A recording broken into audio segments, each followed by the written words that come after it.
¿Qué tal? Hoy hablaremos sobre el ciclo de Krebs, la fosforilación oxidativa y la glucólisis, y cómo estos procesos son vitales para la obtención de energía para nuestras células y todo nuestro cuerpo. Empezamos. La glucólisis es una ruta metabólica que sirve de paso inicial para el catabolismo de carbohidratos en los seres vivos. Consiste en una serie de 10 reacciones químicas enzimáticas consecutivas que transforman una molécula de glucosa en 2 de piruvato, obteniendo así cantidades de energía química aprovechable para las células. La glucólisis es muy importante debido a que es la forma más rápida en la que una célula puede obtener energía. La glucólisis se encuentra estructurada en dos fases, la primera de gasto de energía y la segunda fase de obtención de energía. La primera fase consiste en transformar una molécula de glucosa en dos moléculas de gliceraldehído, una molécula de baja energía, mediante el uso de 2 ATP. Esto permite duplicar los resultados de la segunda fase de obtención de energía. En la segunda fase, el gliceraldehído se transforma en un compuesto de alta energía, cuya hidrólisis genera una molécula de ATP, y como se generaron dos moléculas de gliceraldehído, se obtienen en realidad dos moléculas de ATP. Cuando no hay oxígeno, la glucólisis también puede funcionar, debido a que es conocido como un proceso anaeróbico. En este caso, en lugar de dos moléculas de ATP, se producen dos moléculas de lactato a partir de piruvato. El ciclo de Krebs es un proceso bioquímico fundamental que ocurre en nuestras células y que juega un papel crucial en el metabolismo celular. Es una vía central para la producción de energía en forma de adenosín-trifosfato, o mejor conocido como ATP, que básicamente es el combustible para nuestras células. En este video te explicaré cómo funciona el ciclo de Krebs, cuál es su importancia en nuestra respiración celular y cómo es que este ciclo nos proporciona energía y precursores metabólicos para muchas vías bioquímicas. El ciclo de Krebs fue descubierto por el bioquímico alemán Hans Adolf Krebs en la década de 1930. Por su descubrimiento, Krebs recibió el Premio Nobel de Fisiología o Medicina en 1953 junto a Fritz Lippmann. El ciclo lleva el nombre de Krebs debido a su importante contribución a nuestro conocimiento sobre el metabolismo celular y la producción de energía en nuestras células.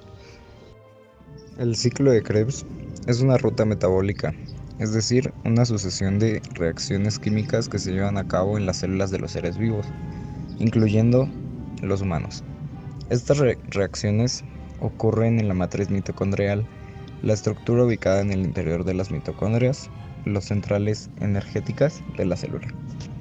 El ciclo de Krebs es una parte fundamental de la respiración celular aeróbica, un proceso en el que los organismos utilizan el oxígeno para descomponer las moléculas de glucosa y otras sustancias orgánicas para obtener energía. Este ciclo consta de una serie de reacciones enzimáticas interconectadas que descomponen la glucosa y otros sustratos metabólicos en dióxido de carbono, liberando electrones y protones en el proceso. Estos electrones y protones son transportados por coenzimas como el nicotinamida adenina dinucleótido y el flavina adenin dinucleótido hacia la cadena de transporte de electrones, donde se genera ATP mediante la fosforilación oxidativa. El ciclo de Krebs comienza cuando el grupo acetilo, derivado de la glucosa u otras fuentes de combustible metabólico, se une a una molécula llamada oxaloacetato para formar citrato.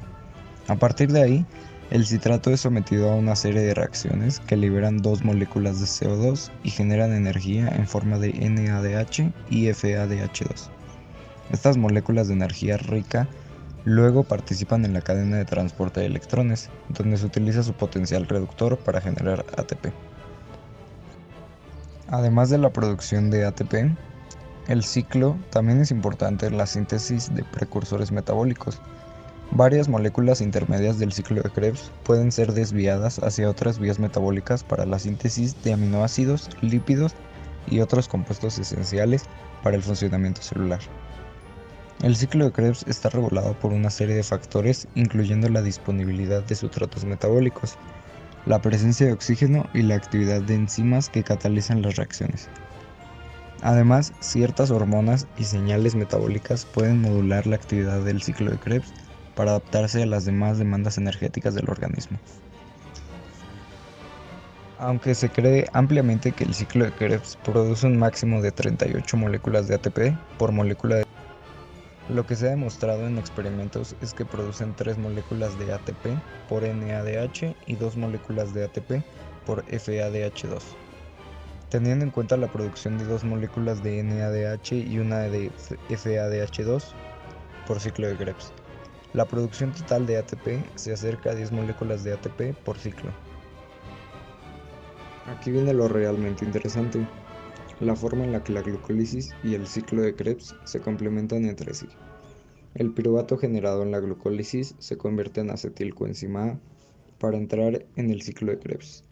A su vez, el ciclo de Krebs regenera los compuestos necesarios para que la glucólisis pueda continuar, cerrando así un ciclo de producción de energía eficiente. Estos procesos son esenciales para nuestro organismo, ya que nos proporcionan la energía necesaria para llevar a cabo todas nuestras funciones y actividades diarias.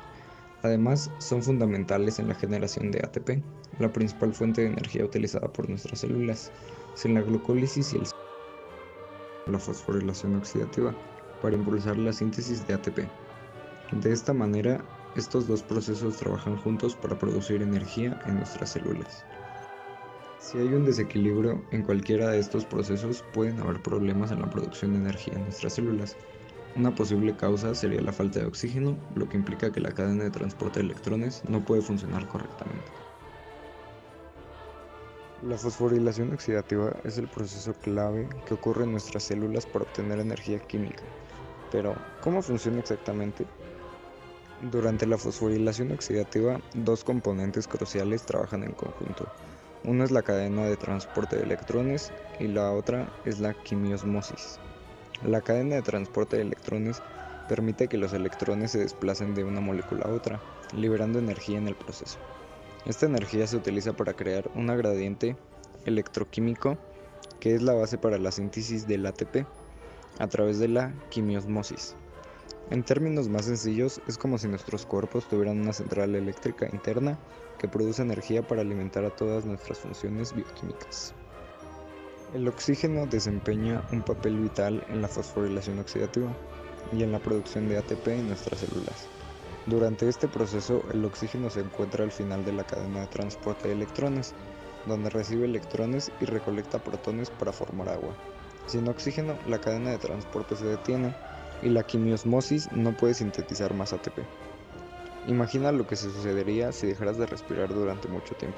Tus células no obtendrían la energía necesaria para mantenerse vivas y funcionan correctamente. ¿Cuál es la fuente de electrones para la cadena de transporte? Aquí tenemos un dato muy interesante, pues los electrones que ingresan a la cadena provienen de moléculas de NADH y FADH2, que se producen en etapas anteriores de la respiración celular. Estas moléculas son como los camiones de carga que llevan los electrones a su destino final en la cadena, pero cada uno tiene su propia peculiaridad. El NADH es como un camión con una batería completamente cargada, listo para entregar electrones en reacciones redox. Por otro lado, el FADH2 es un camión con una batería un poco descargada, por lo que no puede entregar electrones directamente al inicio de la cadena, pero aún puede hacer su contribución. Ahora que ya conocemos un poco más el funcionamiento de la fosforilación oxidativa, es hora de hablar sobre la energía que se genera.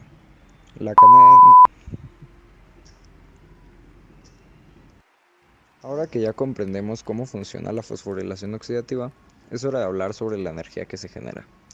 La cadena de transporte de electrones va liberando energía a medida que los electrones se mueven de un nivel de energía más alto a uno más bajo.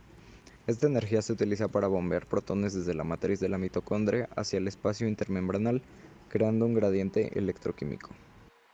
Este gradiente es esencial para la quimiosmosis, ya que la energía almacenada en él se utiliza para sintetizar ATP.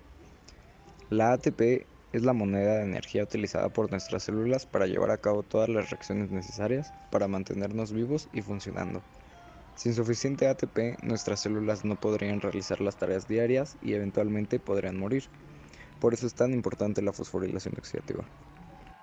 Ahora ya sabemos cómo funciona la respiración celular, la glucólisis, el ciclo de Krebs y la fosforilación oxidativa, cómo todos estos procesos se conjuntan mutuamente para poder realizar todas nuestras funciones diarias.